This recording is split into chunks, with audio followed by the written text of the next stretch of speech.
Hey guys, I'm Adam Brassfield and welcome to Xtreme Flyways, a new show brought to you by Beretta. Over the next several weeks, we're going to educate, inform, and show you real-life videos on how to be a successful waterfowl hunter. I'm going to introduce you to my entire pro staff, and we're going to show you step by step on what we do from the time season ends to the next season begins. Fasten your seatbelts, we're going extreme. Kill one, kill one, kill one, kill one!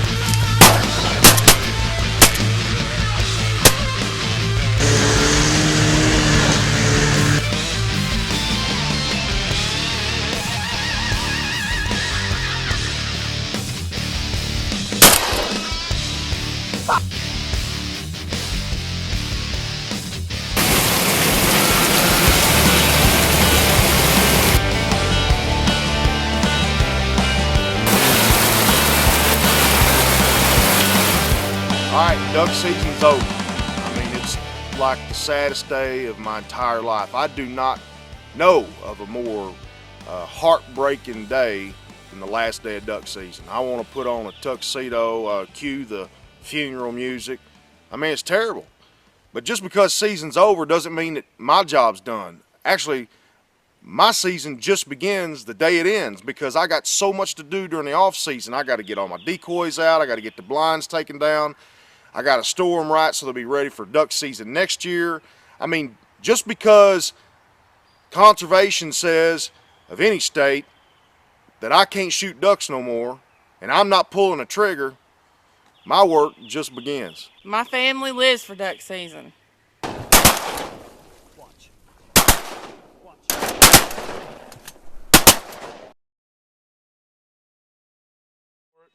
All right, I'm standing in front of one of our boat blinds. As you can tell, every year we use fast grass, obviously, as a base. It's very popular, a base for camouflage. But the crazy thing about it is at the end of every season, most people leave their fast grass on their blind. What happens then? The weather gets to it, rain, sun, it gets hot. It ruins the fast grass. It takes nearly $200 of fast grass to wrap this entire boat. Now, I don't know about you, I'm a redneck, I don't have a lot of money to spend every year, year in and year out. When I could take this off, either take the whole blind off, store it in a facility if I've got one big enough, or just take the fast grass off, store it in a cool, dark spot to where next year I can put it right back on the boat, and that's $200 I saved. I don't see how people can think they can go all off season and not clean their gun and take it out on opening day of duck season and expecting it to fire. In the hunting season, we never clean our guns. In the off season, it is a must. It is very simple to do.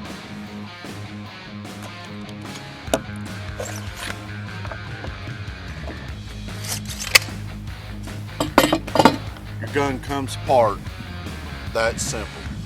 Don't take long to go through your gun. Make sure every part is working and performing properly. Pull it up, store it properly, and it'll be ready for you the next season. One of the things we do in our off season is find different spots to be able to go hunting. You can't expect to wake up the day before duck season and have a place to go. You gotta do your research now in your off season to make yourself a better hunter. Yeah, what he said, so get off your butts and go find a place to hunt.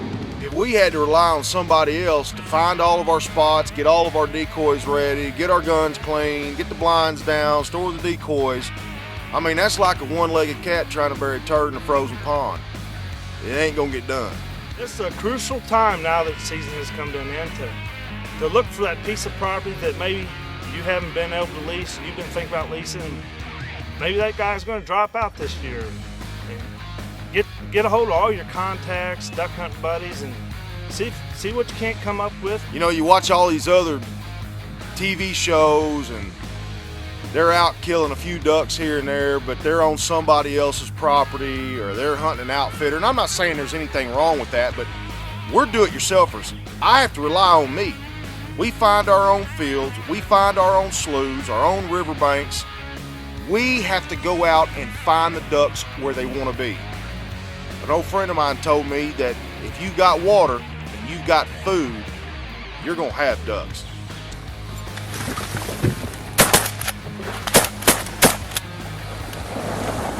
I don't know how you are with your equipment, but it's me and all my equipment. My guys say I can tear up a steel post. He's the only guy I know tear up a steel house with a rubber hammer. I mean, tear it to the ground. I wouldn't let him borrow nothing.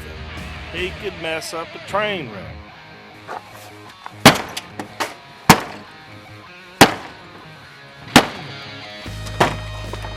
I'll teach him leave the key.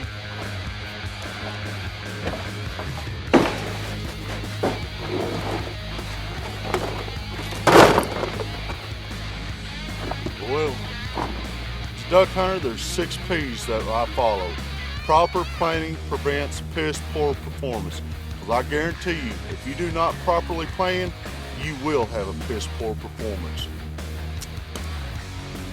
All right, well, that's the end of the show for this week. But listen, I want to encourage you to join us next Thursday night for an all-new episode as we talk about my retriever, what we look for in professional hunters for a companion in the blind. Be sure to join us again next Thursday night. Until we see you again, this is Xtreme Flyways.